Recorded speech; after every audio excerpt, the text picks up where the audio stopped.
Hello friends, praise the Lord. एक बार फिर से जियो जिंदगी चैनल पर आपका स्वागत है अपनी उस सीरीज में जिसका नाम है बिल्ट ऑन द फाउंडेशन।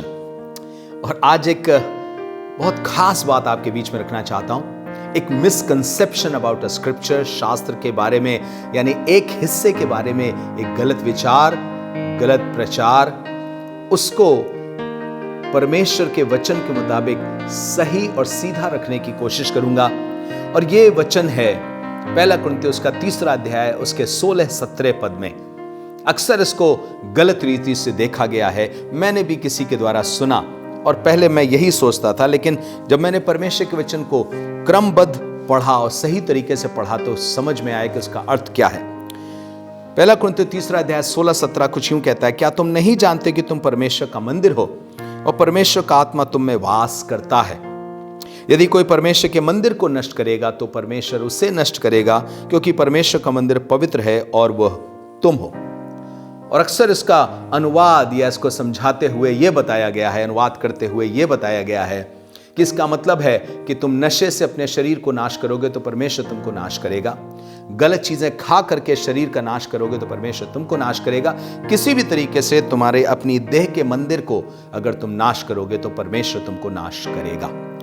देह को मंदिर के रूप में पहला कुरिन्थियों 6 अध्याय 19वें-20वें पद में कहा गया, तुम्हारी देह पवित्र आत्मा का मंदिर है। यहां देह के बारे में नहीं कह रहा, वो कह रहा है तुम पवित्र आत्मा का मंदिर हो। और जहां ये वर्ड कह रहा है तुम पवित्र आत्मा का मंदिर हो, वहां एक व्यक्ति विशेष से नहीं कह रहा है, पर पूरे समाज से यानी कलीसिया से कह रहा है, कुरिन्थियों की कलीसिया से, कि तुम परमेश्वर का मंदिर हो। जो शब्द तुम है वो एक के लिए भी इस्तेमाल किया जाता है और बहुतों के लिए भी इस्तेमाल किया जाता है। जैसे पहला पतरस उसके 2 अध्याय के 9वें पद में लिखा है, पर तुम एक चुना हुआ वंश, राजपदधारी याजकों का समाज हो। इसका मतलब पूरे समाज को तुम करके घोषित किया गया है या तुम करके उसे संबोधित किया गया है। और यहां भी वो कह रहा है तुम परमेश्वर का मंदिर हो। और अगर कोई इस मंदिर को नाश करेगा, अर्थात परमेश्वर की कलीसिया को नाश करेगा, तो परमेश्वर उसे नाश करेगा। क्या हो रहा था जिसकी वजह से कलीसिया विनाश की कगार पे थी? क्या कारण था? ऐसी क्या चीजें हो रही थी कि पौलुस डर रहा है कि कहीं कलीसिया का विनाश ना हो जाए? सुनना चाहते हैं क्या था? इसी पहला कुरिन्थियों उसके 3 अध्याय उसके पहले पदों से पढ़ूंगा। हे भाइयों, मैं तुमसे इस रीति से बातें ना कर सका जैसे आत्मिक लोगों से, परंतु जैसे शारीरिक लोगों से और उनसे जो मसीह में बालक हैं। मैंने तुम्हें दूध पिलाया, अन्न न खिलाया, क्योंकि तुम उसको नहीं खा सकते थे, वरन अब तक भी नहीं खा सकते हो। क्यों? क्योंकि अब तक शारीरिक हो, इसलिए कि जब तुम में डाह और झगड़ा है तो क्या तुम शारीरिक नहीं और क्या मनुष्य की रीति पर नहीं चलते? क्योंकि एक कहता है मैं पौलुस का और दूसरा कहता हूं मैं अपुल्लोस का हूं। एक कहता मैं कैफा का हूं तो कोई कहता है मसीह का हूं। और फिर पौलुस कहने लगा क्या मसीह बट गया है? देखिए, कलीसिया को नाश करने वाली बातें क्या थी मालूम? इसमें डाह और झगड़ा, एक दूसरे के प्रति जलन, एक दूसरे के प्रति झगड़ा, विभाजन जो था। एक आदमी कह रहा था ना मैं इस ग्रुप का हूं, दूसरा कह रहा था ना मैं इस ग्रुप का हूं। और इसकी वजह से पौलुस कह रहा है कलीसिया का नाश हो सकता है। और अगर तुम इस डिवीजन को कॉज कर रहे हो, तुम डाह को पैदा कर रहे हो, तुम झगड़ा कर रहे हो, तो तुम कलीसिया का नाश कर रहे हो। और याद रखो, जो कोई मसीह की कलीसिया को नाश करेगा, मसीह उसको नाश करेगा। और क्या था जिससे कलीसिया का विनाश हो रहा था? पौलुस कहने लगा हम परमेश्वर की खेती हैं, तुम परमेश्वर की रचना हो, हम परमेश्वर के सहकर्मी हैं, अर्थात परमेश्वर हमारे द्वारा काम करता है। फिर पौलुस ने यह भी कहा कि मेरे द्वारा परमेश्वर ने नेव डाली, मैंने नेव डाली, बुद्धिमान राजमिस्त्री के समान हर एक कोई उस पर रद्दा रखता है, उस पर ईंट रखता है, अर्थात अपने सुसमाचार से, अपने संदेश से दूसरों को जोड़ता है।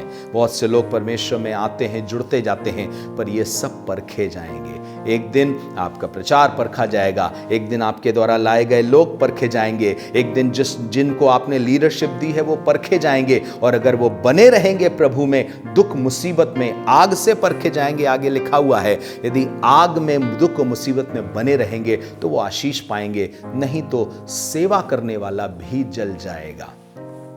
क्या चीज नाश कर रही है? नाश कर रही है कि लोगों ने जैसी नेव थी वैसे रद्दे नहीं रखे, वैसे ईंटें नहीं रखे। उद्धारकर्ता यीशु मसीह के मुताबिक लोगों को नहीं जोड़ा, उसके अनुसार लोगों को नहीं जोड़ा। जिसको चाहा उसको जोड़ लिया। अमीर आदमी दिखाई दिया, उसे एल्डर बना दिया। कोई बहुत इन्फ्लुएंशियल दिखाई दिया, उसे बड़ा आदमी बना दिया चर्च में। वो कमेटी में हो गया, बड़ा ऊंचे पद वाला हो गया। और इससे मसीह यीशु की कलीसिया विनाश के कगार की तरफ जाने लगी, सिर्फ इसलिए क्योंकि रद्दे अर्थात ईंटें जो रखी गई हैं, वो लाइन जो रखी गई है, वो नेव के अनुसार नहीं है। हमें ध्यान रखना है, कहीं आप और मैं कलीसिया के विनाश का कारण तो नहीं हो रहे हैं। डाह के कारण, झगड़े के कारण, गलत शिक्षाओं के कारण, अपने आप को महान बताने के कारण, उस विभाजन के कारण जो चर्च में है, कहीं हम नाश तो नहीं कर रहे हैं। और कहीं गलत लोगों को सेवा सौंप करके हम कलीसिया का विनाश तो नहीं कर रहे हैं। इसीलिए पौलुस समझाता है, तिमोथी को भी समझाता है, जल्दी से किसी पर हाथ मत रख देना। क्यों? क्योंकि कहीं कोई गलत आदमी परमेश्वर की सेवा में आकर के कलीसिया के विनाश का कारण ना हो जाए। कलीसिया दुख उठाएगी, कलीसिया संकट से होकर के गुजरेगी उस गलत निर्णय के द्वारा। तो क्या चीज कलीसिया को नाश कर रही थी? डाह नाश कर रहा था, झगड़ा नाश कर रहा था, विभाजन नाश कर रहा था, एक दूसरे से अलग हट जाना नाश कर रहा था। और उसके बाद गलत लोगों को, गलत शिक्षा को, गलत लीडरशिप को उस मुख्य धारा में ला करके बताना और उन्हें स्थापित करना कलीसिया को नाश कर रहा था। आपको बताऊं, आज भी जिन्होंने शिक्षा भी ठीक से हासिल नहीं करी है, उन्हें बड़े बड़े स्थानों पर प्रचार के लिए दे दिया जाता है। मुझे लगता है यह भी शायद विनाश का कारण हो सकता है। और इसलिए आप और मैं जब परमेश्वर के वचन में शिक्षित होते हैं तो कलीसिया के विनाश नहीं, पर कलीसिया की उन्नति का कारण होते हैं। ये वचन ये नहीं कह रहा है कि तुम्हारे शरीर को नाश नहीं करो, नहीं तो परमेश्वर तुमको नाश करेगा। ना, ये वचन ये कह रहा है तुम कलीसिया को नाश मत करो। झगड़े के द्वारा, डाह और जलन के द्वारा, शारीरिक कामों के द्वारा और विभाजन के द्वारा और गलत लोगों को लाने के द्वारा, गलत शिक्षा के द्वारा कलीसिया को नाश मत करो, नहीं तो परमेश्वर तुमको नाश कर देगा। आप कलीसिया बनाने वाले लोगों में से बने, नाश करने वाले लोगों में से ना बने।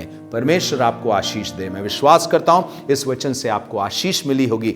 आप जरूर से ट्यून इन करते रहें, जुड़े रहें, इंतजार करते रहें अगले एपिसोड का, उस सीरीज का जिसका नाम है built on the foundation. God bless you. Praise the Lord. I hope you liked our episode. मैं विश्वास करता हूं आपको एपिसोड अच्छा लगा होगा। आप जरूर से लाइक करें, सब्सक्राइब करें, and also please share if you are blessed, so that others may be blessed, ताकि दूसरे लोगों को भी आशीष मिल सके। And please don't forget to press the bell icon so that you can get the notification, और आप ठीक समय पर आप अगले वीडियोस को सुन सकें और आशीष पाएं। Continue to stay connected with us. Thank you for being part of this series, Built on the Foundation. See you next time.